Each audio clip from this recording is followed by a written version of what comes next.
Hey guys, I'm Rich from NeoWin, and today we're unboxing the Google Pixel 4. So I have it right here. They sent me, they didn't send me. I went to the event and they gave me the non-XL model, which is fine. So obviously, they just announced this thing. There's the Pixel 4 and the Pixel 4 XL. Just like in every previous generation of the Pixel phones, there's been the regular one and the XL one. So they sent me the regular one.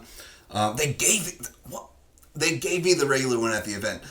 They gave me a bunch of other stuff too. As you can see, they gave me this case, which came in this little bag and came with this little flyer. The world's first compostable phone case. So that's pretty cool, And a couple other things that are here. I have this very cool standpoint. Has impact protection, a built-in tripod.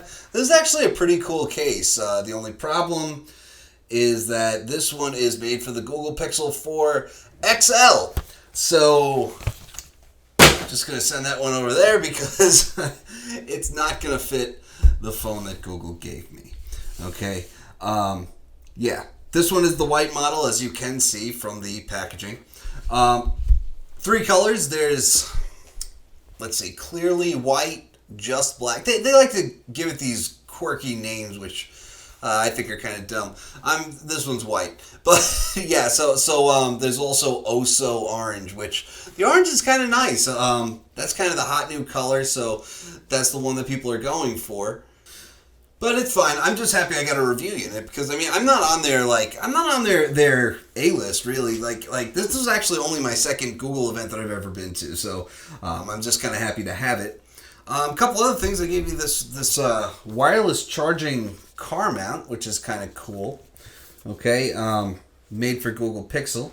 So I assume it's adjustable though, obviously. And then they gave me a Nest Mini, so I'm not sure what I'm gonna do with that. I already have way too many virtual assistants in my home. I've got an Echo, I've got 2 Google Assistants, I have a smart display and a smart clock, both made by Lenovo. I have a Google Home.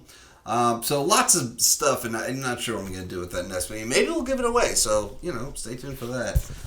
So let's just put some of this stuff aside. This one doesn't say what case it is. I'm hoping that it's the non-XL one because they gave me the non-XL device, while the other case is an XL. So, onto the device. Okay, like I said, clearly white, 5.7-inch screen. I'm reading the specs off the side, 64 gigabytes. It only comes in 64 and 128 gigabytes, which is kind of weird. Kind of thought that they would have bigger storage options at this point. Apple does. Everybody does. With 256 options. Apple does 512. Samsung does 512. But hey, it's 64 and 128. The value prop there was always that they had free unlimited original storage in Google Photos. They're not offering that this time around. You get free high quality, which is compressing your photos, or you can pay for original storage, which is a real bummer. That was always a big value proposition to Pixel phones. On the back, we have this Team Pixel stuff, which is cool. Hashtag Team Pixel. All right, let's get this box open.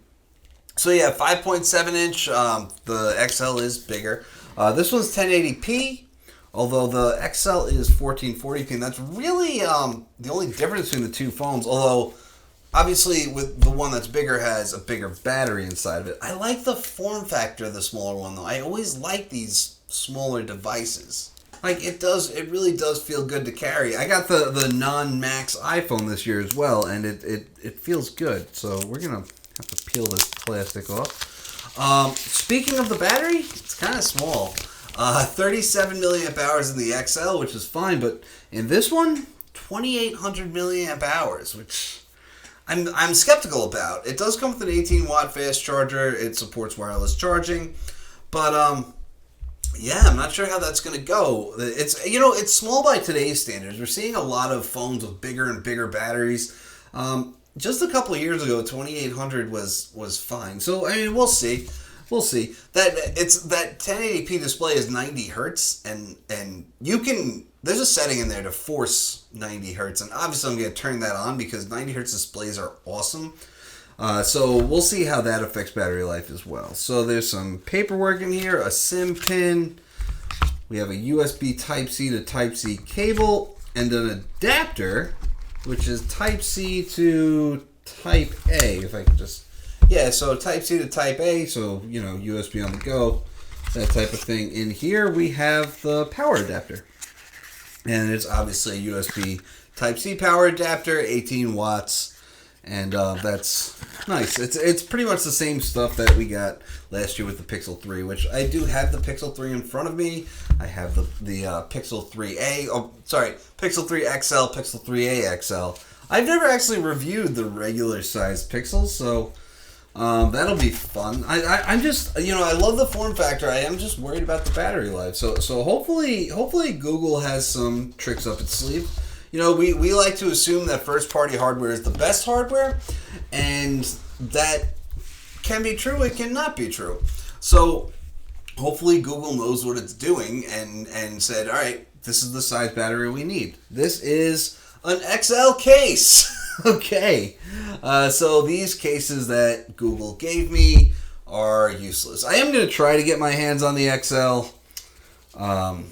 Hopefully I can. We're restoring this phone from another one using a wired transfer. And you know what? I don't quite understand how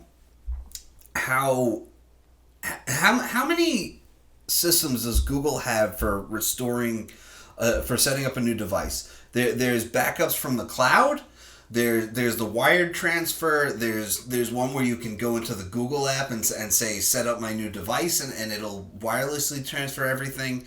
There used to be the NFC thing where you could just tap your phone against another one and it would bring everything over. Like, what is happening? And like in the out-of-box experience, it doesn't even have the same options on every device. This is crazy. Okay, so we've got the new face unlock. So, okay, so we got my face in here. Rotate your head. Oh, this is an interesting animation. Well, we're doing it again.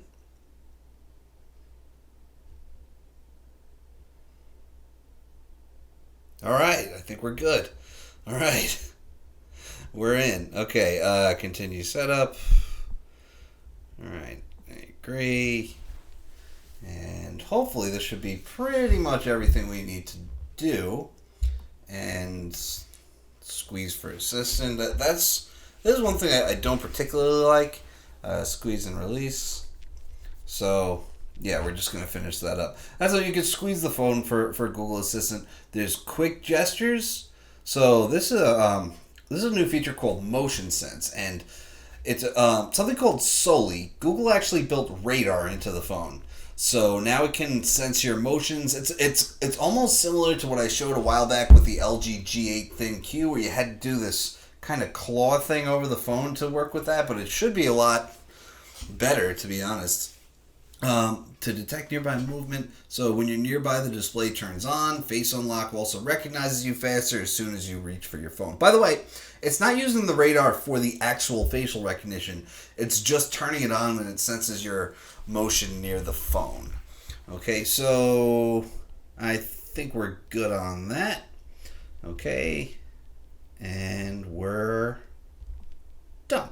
Adding finishing touches. So taking a look, and the reason that I wanted to show the phone while it's setting up, because it's a white screen, you can see that top bezel is massive, and the bottom bezel is kind of big as well.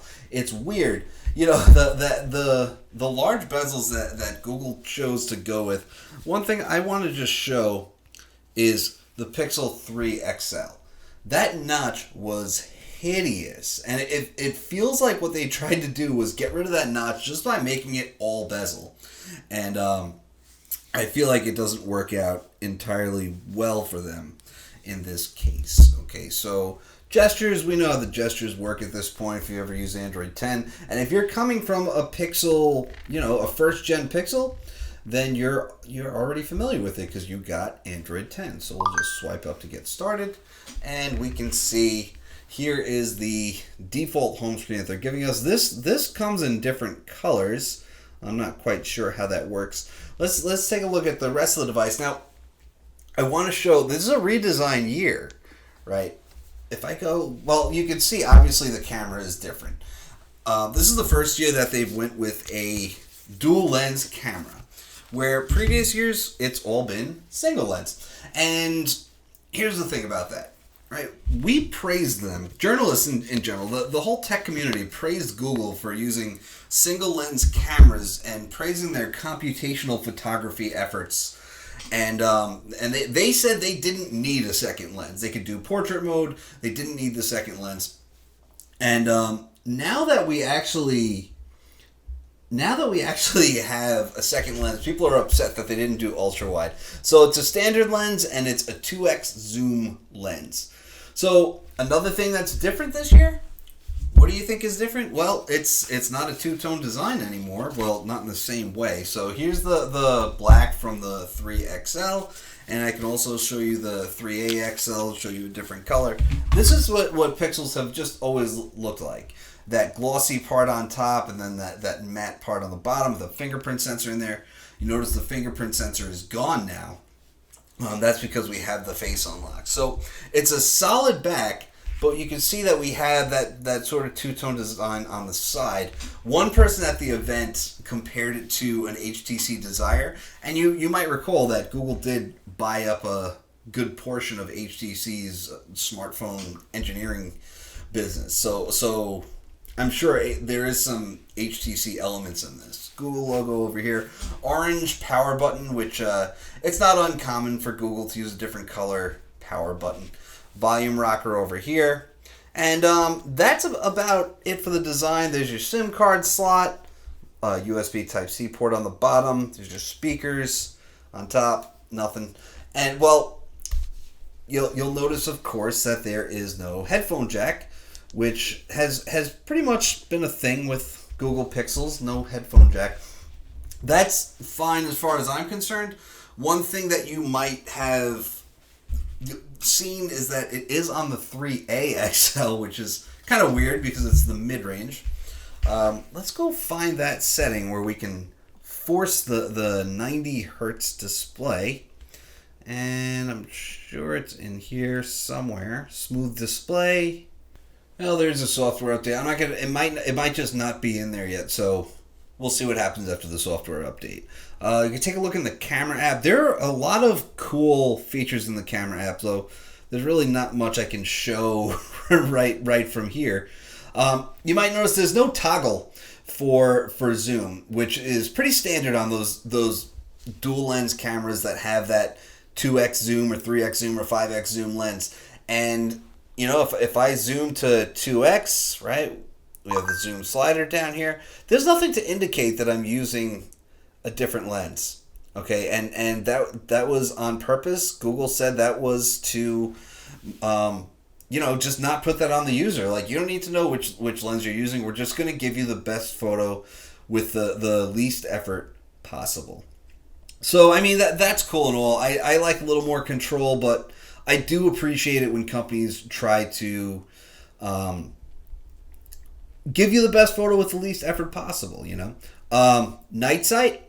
Night sight is a feature that we've had since last year, and what that does is it just lets in light for a couple of seconds, better low light performance. It does a great job. So now we have something called Astro Photography, where you can be out at night and you can put this phone on a tripod and just take a picture of the sky and get the stars and everything, and it'll go for a few minutes. I think they said 4 minutes, where it will work on the Pixel 3 eventually as well, but only for a minute. Another thing is that you can adjust exposure on. It works if I have a person to take a picture of, which I don't, but you can adjust the exposure of the background and the foreground at the same time with two separate sliders. I tested that out. It is really cool. So yeah, some cool camera features. Portrait mode is there, and that goes to a 1.5x zoom. So, which was the same case with the Pixel 3 XL as well. Even with that single lens portrait mode, it was a 1.5x zoom. That was one thing I hated about older iPhones, was that you had to go to the 2x zoom lens to do it. But no, luckily, I mean, it's just 1.5x, which isn't terrible at all. You know, what's interesting is this live wallpaper here has this. It says, "Welcome to your new Pixel.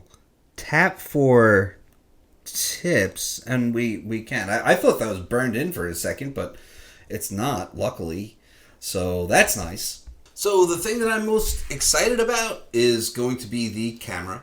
Obviously, Google Pixel phones are really well known for their camera, and it's one thing that I like about Google and iPhones is just that idea that they try to get you that best image possible with the least effort possible. You know, they don't even offer a pro mode. Apple doesn't offer a pro mode, and I know there are people that want that pro mode, that want to be able to adjust ISO and brightness and white balance and all that cool stuff, and shoot in RAW and you know, process their own images and whatever, and like you can do that. There's third-party apps where you can do that, but most people, like 99% of people, and that's anecdotally, I don't have any actual evidence around that, but I think most people want to just take their phone out, press that camera button, and just shoot a picture.